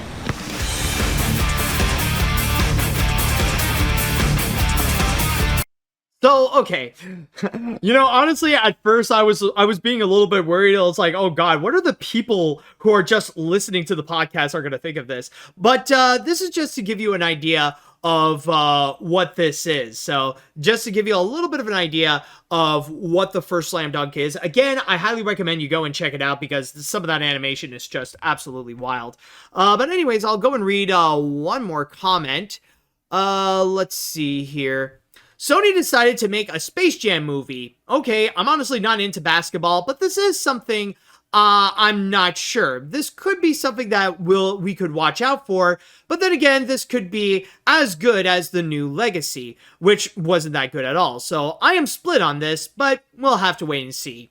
Yeah, I guess you're right on that. We will have to wait and see with how the GOAT, or at least Sony's GOAT movie, is going to be when that will be coming out on February 13th, 2026. And now we're going to go on to one more break, but when we do come back, I am going to do something that I haven't done in a long time. I thought I would never do because they have been on a good track so far, but this time around, I think it's going to be time to bring back a Sony rant. So stay tuned for that grand finale. And now, everyone, this is it. It is now time that we will cap this episode off with the grand finale. And for this one, I just want to go and state this right now. I know that it has been years since I have ultimately retired that whole thing about being angry about Sony Pictures and Sony Pictures Animation. I am aware that in the past, I did carry that thing a little too far to the point where it ended up hurting some people that did not deserve it, which is why I ultimately decided to go and quit that whole thing, quit being angry at not just Sony, but with any other studios, and to treat Sony Animation and view their movies equally to other studios, rather it be like with Disney, Pixar, Illumination, DreamWorks, or what have you. So I've pretty much worked my way back and reformed myself with my perspective at Sony. Now, some of my opinions have not changed. I am still not a fan of Cloudy with a Chance of Meatballs. I still think those movies are terrible. I am still not a fan of Hotel Transylvania. In fact, I think those movies are crap, but I am aware that is just my opinion. And just my opinion alone. And I think with Sony Animation right now, with the movies that they have been doing, they have been going much better than what they used to do. But I think things have now changed, and I think it is time that I would have to awaken that sleeping giant. And this is something that I know there will be people on my side with this. And I know that I won't be hurting anybody who doesn't deserve this on this thing. Because what Sony Pictures, what they want to try to pull off right now, they need to be called out on this.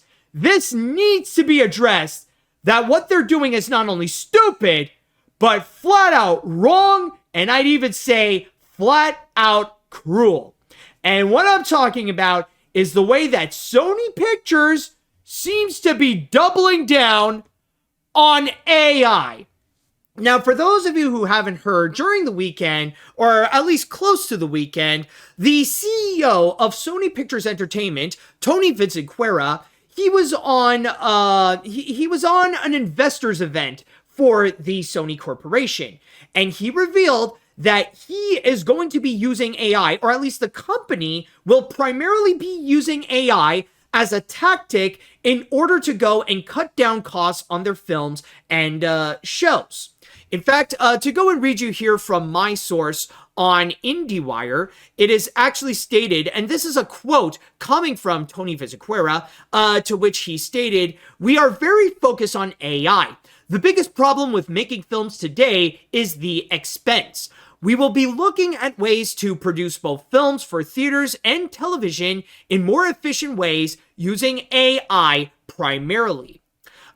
He would then go and actually bring awareness to the fact that last year we had not one, but two whole strikes about it with the actors and writers strike. And he is aware about it. And on top of that, there is also some negotiations with the entertainment union, which is like the big union that connects like all the other entertainment unions, like the writing union and the acting union together, the IATSE, or at least I think that's like the big union for film crews, in which he stated that he acknowledges that the IATSE and Teamsters are currently negotiating in relation to AI and how that would not screw over workers.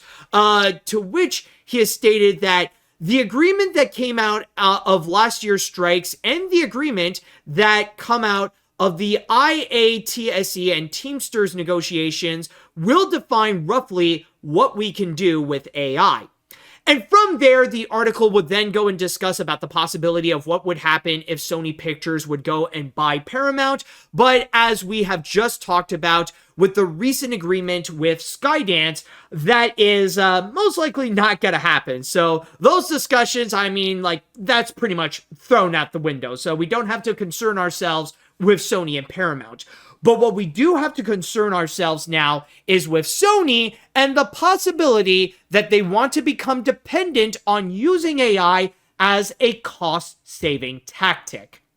And let me just say right now, how cruel it is for Sony Pictures to be aware of how people feel about AI, to listen to what actors and writers have to say about AI and how they're completely against it and how they don't want that technology to go and replace their jobs, and yet they still want to move forward anyways, that they still want to go and use AI in order to go and cut down their costs. But even though they're being a little bit vague about it, you know what that actually means. That Sony Pictures wants to unironically replace some people's jobs with AI.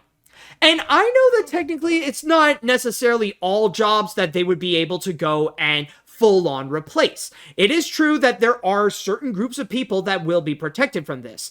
I think it is safe to say that there aren't going to be any producers or directors that will be losing their jobs over this. They are going to be fine. And then there are also the actors and the writers, where thanks to the strike in which they have won and managed to get an agreement out of, that did address that issue, they will also be fine as well. But you know who hasn't gotten an agreement in order to address that issue? You know the ones that right now, they are going to be screwed over the most? Artists and animators. And I know one place in particular that Sony Pictures will be targeting in order to use that technology. Sony Pictures ImageWorks. You guys probably know what that is. It is the animation and visual effects facility in Vancouver that Sony Pictures and other studios as well, they would go to in order to get some visual effects and for animation. Sony Pictures especially would go to that place in order to provide the visual effects for their big blockbusters, such as the new Venom movie, in which the trailer just came out.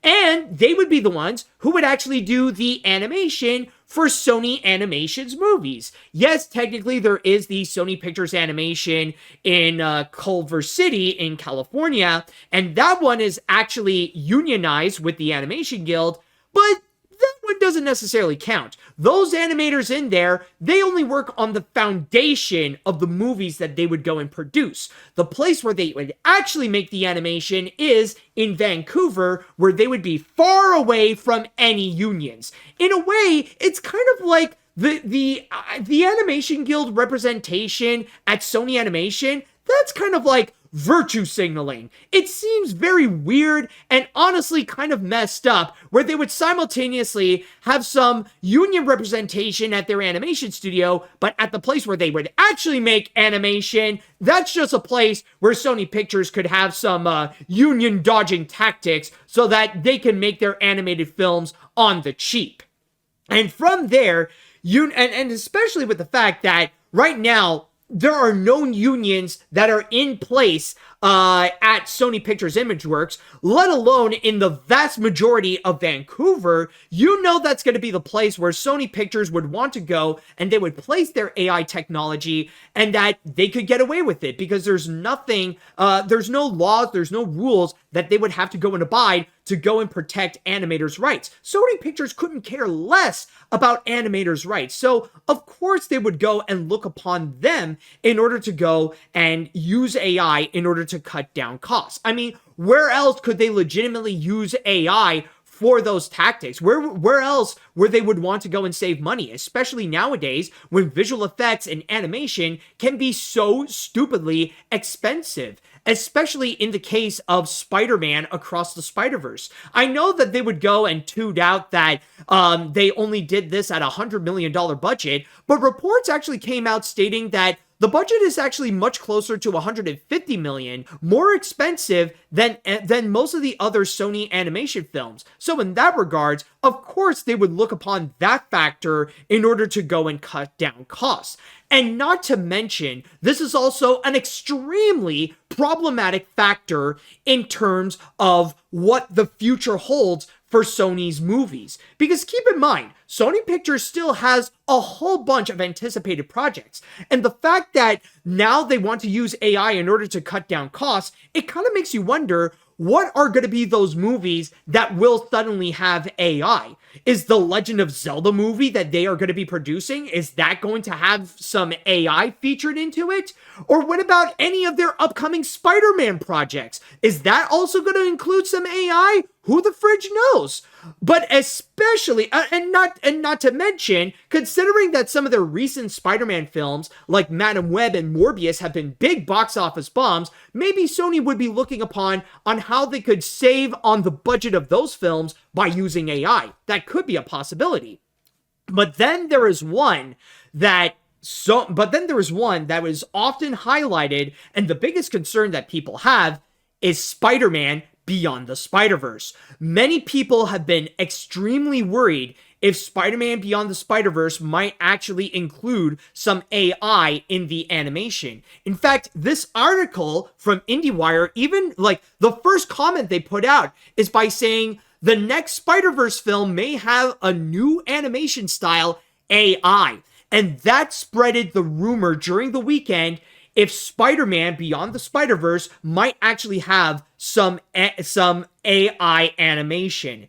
And at that point, holy crap, was the internet panicking. Like, I have actually seen some legitimate comments from people where they said that they're ready to just abandon Spider-Verse all... Oh, excuse me, folks. But they would say that they would just abandon Spider-Verse altogether. That they are ready to just drop the franchise, that they're ready to just accept that there's only two great Spider-Verse movies, and that the other one doesn't count because, well, we don't want to support AI and we don't want to go and watch that movie. And keep in mind, like, many of them have been like die-hard Spider-Verse fans, and even they're prepared to just drop the third movie altogether, not care about it because of that possible use of AI. Like, it was really a rumor that was going around that was legitimately putting the future of that movie that was once considered one of the most anticipated films that we currently have right now in jeopardy. Which is why one of the writers and producers, Chris Miller, had to go and address it. That he had to go on social media, and by the way, this is an article from The Wrap. He had to go on Twitter and had to address those rumors about the possibility that Beyond the Spider-Verse might have AI.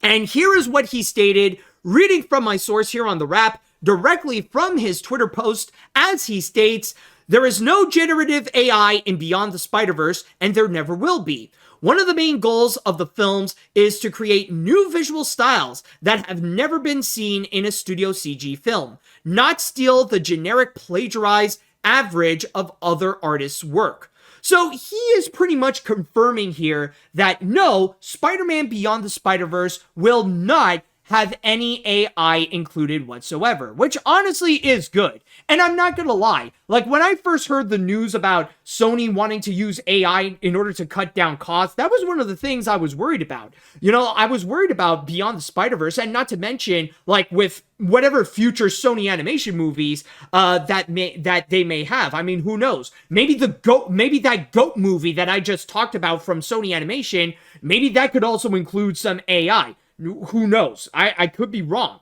But the thing is, with Beyond the Spider-Verse, like, I knew that's going to be something that will cause some serious panic, especially amongst the animation community. That is something that I knew that Phil Lord and Chris Miller better go and actually address this, because that is going to be a serious problem that would put not just the movie in jeopardy, but even their reputations in complete jeopardy whatsoever. Like, that's going to be the one major thing that will make even the most angriest Disney hater to go and say that Sony should sell the Spider-Man rights to Disney. Like, it would be something that is that bad. But thankfully, I will give Chris Miller credit that he did manage to go and address the issue. He did manage to go and state that there won't be any AI that would go and touch it. Now, let's just hope that his word will be enough to make Sony executives back off and not to make any of his bosses go and actually make him change his mind and to go and force that AI technology onto it. And I mean, especially with the behind the scenes stories that we have heard that allegedly Phil Lord is just a complete nightmare to work with and that he would just absolutely waste money and time on productions just because of his personal work ethic. Honestly, in that regard, I can imagine how Sony would want to use AI in order to work around that. But still, though, it looks like for now we do have a confirmation that no, Beyond the Spider-Verse is safe and it won't have any AI. But still, though, I think this is a massive statement that Sony Pictures should legitimately pay attention and should tell them that maybe they should go and back away from any use of AI. Because if one of their filmmakers have to step up and make a statement that they are not going to do the thing on their movie what their bosses want to do with their business, with their movies and shows, then that is a sign of how bad AI is for their actual business. And that is the biggest problem why we need to go and actually address this right now. This is why, we need to go and call this out as soon as possible before any damages can legitimately be done. Because it's more of an irony situation. Because Sony Pictures may think that they can use AI in order to go and save money and make it easier for their movies to be profitable, but in reality, it could be something that will screw them over and it will cost them far more than any of their movies or any of the shows that they have ever produced. Because there are many people, I would even say most people, would just abandon a project altogether because there is a use of AI in there.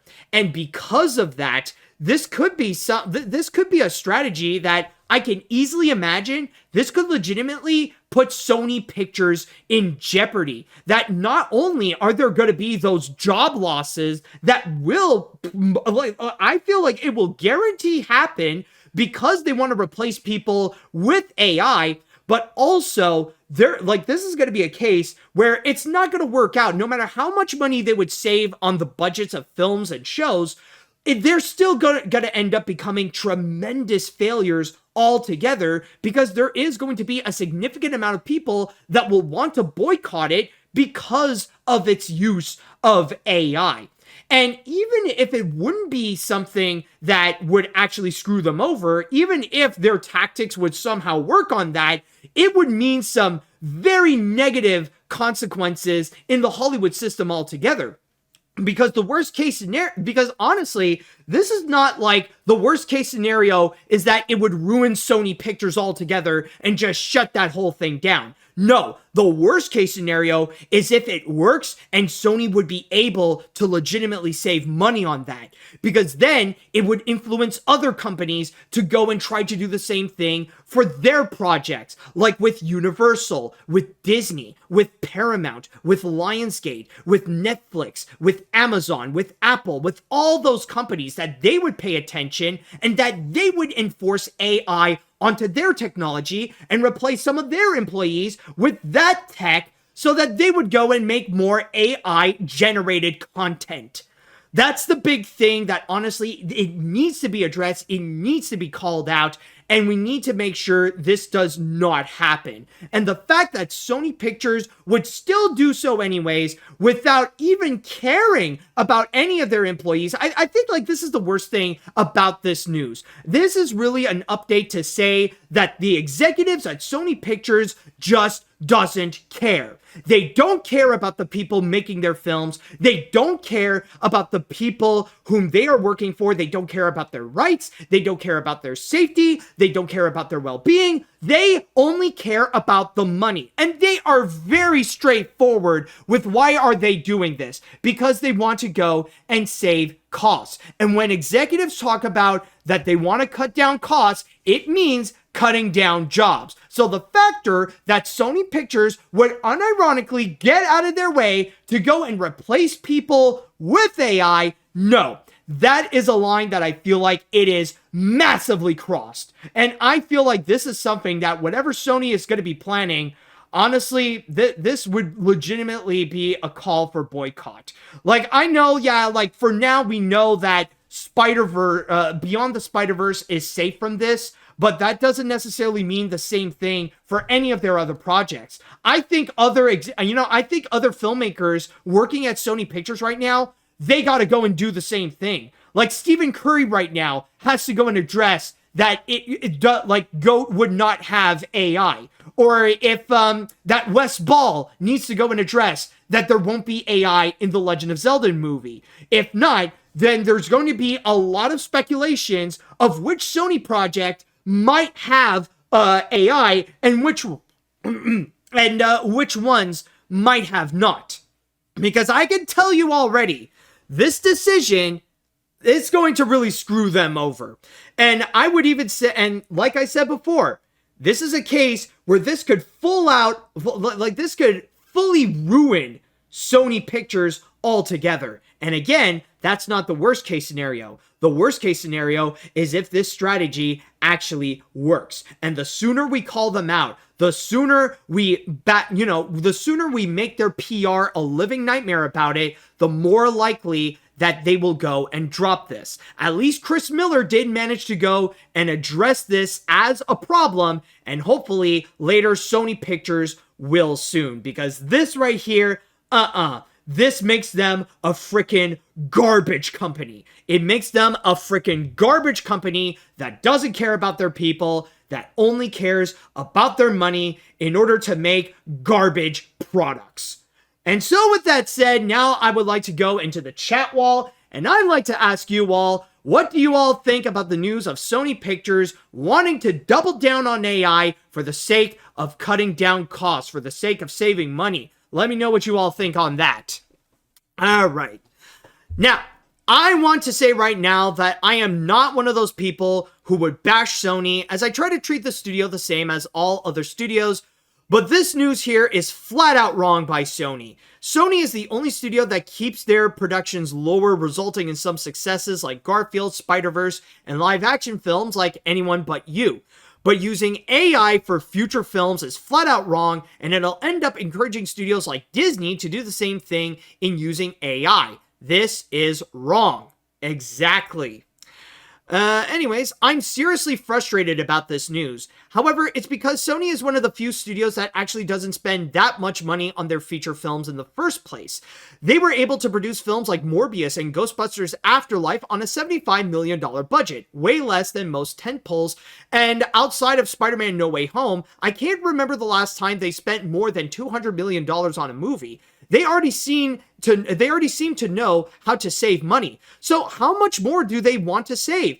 You actually brought up an amazing point. Sony Pictures is one of the last studios out there that would want to legitimately do this. They don't have a legitimate reason in order to spend so much, in order to find ways in order to save money. Right now, that is currently a Disney and Warner Brothers problem. Like right now, it's Disney and the WB that has to look for ways in order to go and save money, because most of their movies have been box office bombs because they spend way too much on the budget. They bet way too big on them, and in some cases, it has screwed them over, especially with what happened last year. And in the case of Warner Brothers, it's happening again with Furiosa being a box office bomb. Why is Sony doing this out of all the freaking companies? It's like if Illumination is looking at the results of their films doing so well, and they're like, nah, we gotta make our films cheaper. Why? Sony doesn't need to freaking do this. And the fact that they're still at it, like, that is just desperate greed right there. That is just pure, unadulterated, flat out evil greed. The kind that is the definition of why it is one of the 7 deadly sins. Let's see now. So basically, the strikes last year meant nothing. Seriously, the fact that after everything that happened last year with the strikes, Sony would still want to use AI on their projects. Also, this is happening at the worst possible time, with the IATSE currently negotiating for a new deal of how, if things will turn out well, we could see another strike and potentially see Hollywood shut down once again. Exactly. Let's see what we got. I want to punch this man in the face. Did he not pay attention to how pissed people are at that AI would put a lot of people out to work, or a lot of people out of work?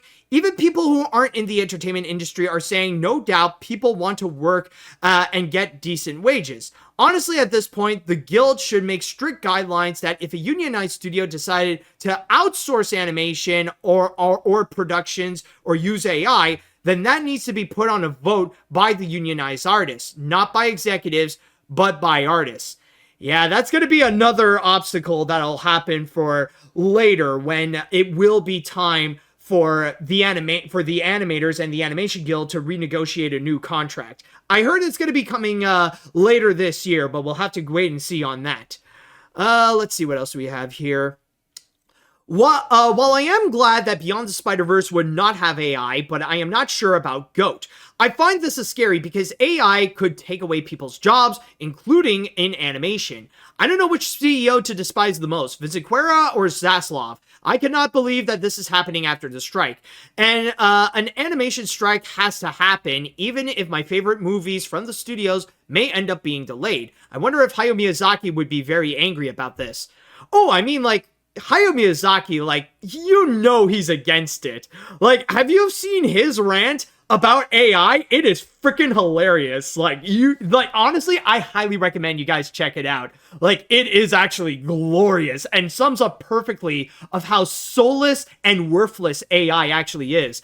And honestly, it's the kind of things, as harsh as it may sound, it's why AI people, or people who support AI, they deserve to be poor, they deserve to lose their jobs, and they deserve to live in the streets until they learn that AI is actually bad for our society and that they need to reject it. And again, I know it's a pretty harsh statement right there, but like with how AI is currently going, nah, those dickbags deserve it.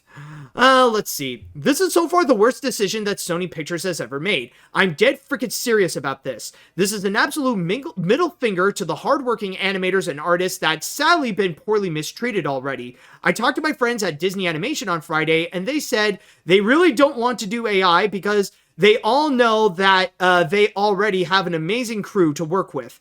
I just can't imagine why Sony will do this, but here we are, and I'm 100% pissed off. You tell me. Like, even as I was ranting about it, like, I was feeling my head, like, heating up. Seriously, this is a long time since I've legit felt about this, about Sony Pictures. And I think it is safe to say that this time around, it is absolutely justified. All right, I think I'm going to read one more comment before we go and cap this one off. I'm almost out of time. Let's see now. Seeing one of the biggest film companies go straight to AI is very shocking and heartbreaking. Now I'm worried that we will get an animator strike and that the Animation Guild will sue Sony Pictures for this idea. I know Chris Miller did promise that Beyond the Spider-Verse won't have AI involved in the project, but this is still concerning for both Sony Animation and Sony ImageWorks, especially for all the animators. I do hope Sony does reverse this decision or using AI before this ruins the company. Yeah, let's just hope for the best. But I mean, honestly, it's either Sony has to go and bail out on AI altogether, or we're going to have to bail out on Sony Pictures. Because honestly, if they're going to go into the AI route, then I wouldn't mind going back into saying that, yeah, they should shut down. At least this time, there's not going to be employees that will be hurt from this because Sony just wants to replace them all with freaking AI. And with that said, I believe that should do it for this episode of AniMat's Crazy Cartoon Cast. Where is my logo? There it is. There we go. And man, what an explosive episode that we had here. Hopefully we will keep this momentum going on to the next episode, and maybe we will have some actual updates in regards to the possible Paramount and Skydance merger. So I just want to say thank you all so much for watching, and by the way, don't forget to go and subscribe to the Animat Live Twitch channel or the AniMat's Crazy Cartoon Cast YouTube channel. And on top of that, don't forget to follow me on whatever podcast service you're listening to, whether it be on Spotify, Amazon, or on iTunes. And with that said, I'd like to say thank you all so much for listening. Thank you all so much for watching. And until next time, see you later, dudes.